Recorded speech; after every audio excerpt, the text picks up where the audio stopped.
The true beauty, वास्तविक सुंदरता, class 12th की ये पोएम है यूपी बोर्ड की। थॉमस कैरी ने इसे कंपोज किया है।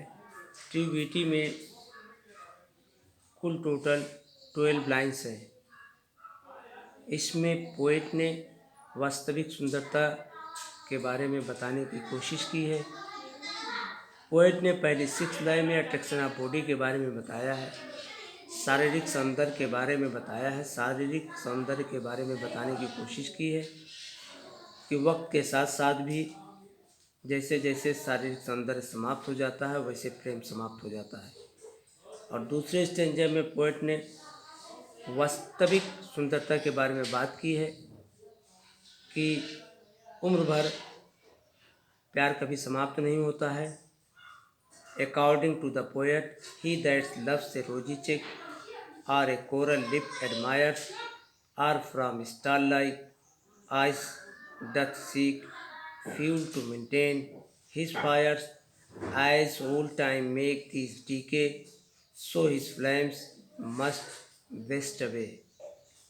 पोएट के अनुसार ही दैट, वह व्यक्ति, लव से रोजी चेक, वह व्यक्ति जो अपनी प्रेमिका के गुलाबी गालों से प्यार करता है, प्रेम करता है, और ए कोरल लिप एडमायर्स, अथवा उसके मूंग जैसे ओठों की प्रशंसा करता है, और अथवा from star like eyes doth seek, seek माने प्राप्त करने के होते हैं, स्टार लाइक आइज कहते हैं तारों जैसी चमकने वाली आँखें, fuel to maintain his fires, fuel कहते हैं ईंधन को या भावनाओं को, टू मेंटेन कहते हैं बनाए रखने को, कंटिन्यू लगातार, हीज फायर्स कहते हैं आग को या प्रेम को कहते हैं।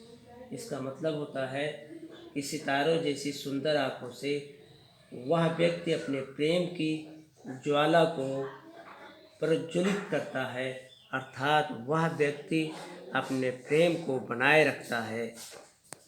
As old time make these decay, so his flame must waste away. As old time का मतलब होता है वृद्धावस्था या समय बीतने के साथ। make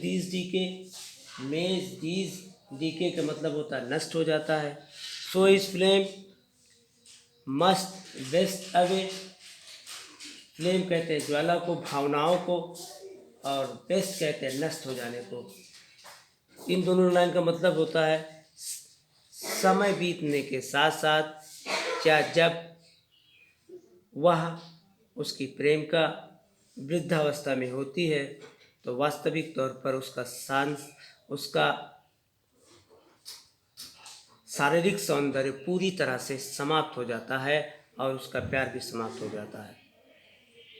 इस पूरी लाइन का मतलब होता है कि जो व्यक्ति गुलाबी गालों से, मूंग जैसे ओठों से या चमकती हुई आँखों से प्यार करता है, वक्त के साथ साथ उसका प्यार भी, उसका प्रेम भी समाप्त हो जाता है।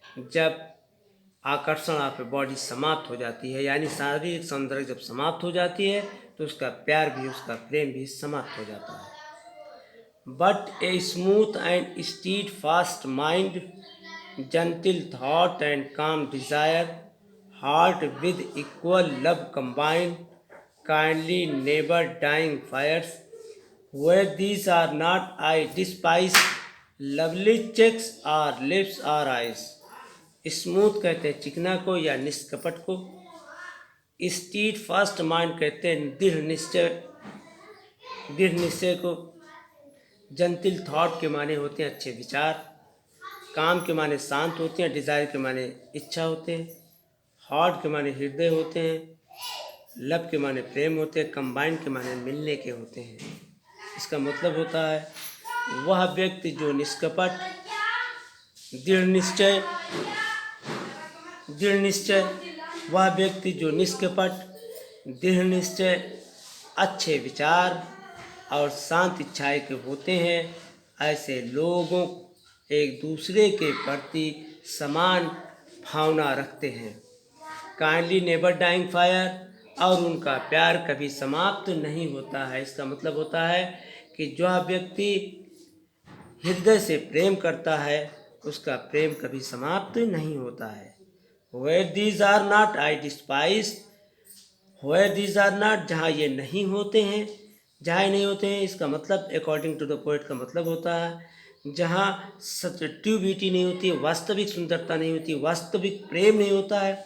I despise, according to the poet, poet कहता है आई डिस्पाइज, मैं घृणा करता हूँ, लवली चेक, सुंदर गालों से, आर लिप्स, ओठों से, आर आइस, चमकती हुई आँखों से। इसका मतलब होता है कि अकॉर्डिंग टू द पोएट, इन दोनों लाइनों में पोएट ये कहना चाहता है कि जहाँ पर वास्तविक सुंदरता या वास्तविक प्रेम नहीं होता है, मैं सुंदर गाल, ओठों और चमकती हुई आँखों से घृणा करता हूँ।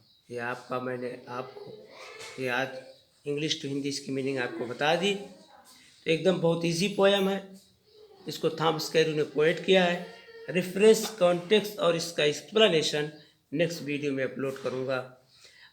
That's all.